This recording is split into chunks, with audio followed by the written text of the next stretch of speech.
Friends, இந்த உணவுக்குழு வந்து நம்ம ரெடி பண்ணியிருந்தோம் பார்த்தீங்களா? ஸோ அதை வந்துட்டு ஒரு ட்ரேயில் தட்டிட்டு கொஞ்சம் அந்த மேலே காஞ்சு போயிருந்த தவிடு எல்லாத்தையுமே தூர எடுத்துகிட்டு நம்ம வந்து கோழி குஞ்சுகளுக்கு வச்சாச்சு. கோழி குஞ்சுகள் எப்படி சாப்பிடுன்னு மட்டும் பாருங்கள். இதில் ஒரு 5 குஞ்சு இருக்குது. 5 குஞ்சும் பார்த்திங்க அப்படின்னா இப்போ ஒரு 20 நாள் 25 நாள் இருக்கும் வயசு. நல்லா சாப்பிடும். இந்த புழு வந்து வச்சாலே போதும், ஒரு புழு கூட வேஸ்ட் ஆகாது, எல்லா புழுவுமே சாப்பிடும். இதை வந்து நம்ம வந்து பிறந்த ஒரு 7வது நாள்லேருந்தே நான் வந்து கொடுத்துட்ருக்குறேன்.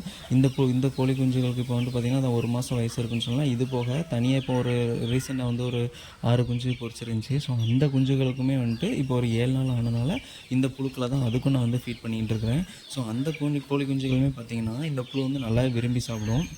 இப்போ இதுதான் அந்த கோழி குஞ்சுகள். இப்போ இது சாப்பிட்ற மூலமாக நம்மளுக்கு என்ன ஆகுது அப்படின்னா, அதிகமான ப்ரோட்டீன் வந்துட்டு கிடைக்கிது. இப்போ இதுக்கு நான் யூஸ் பண்ண தவிடு பார்த்திங்கன்னா ஒரு 1/4 கிலோ தவிடு தான் யூஸ் பண்ணியிருப்பேன். இந்த டைம் நான் கடலை புண்ணா கூட நான் அதில் மிக்ஸ் பண்ணலை.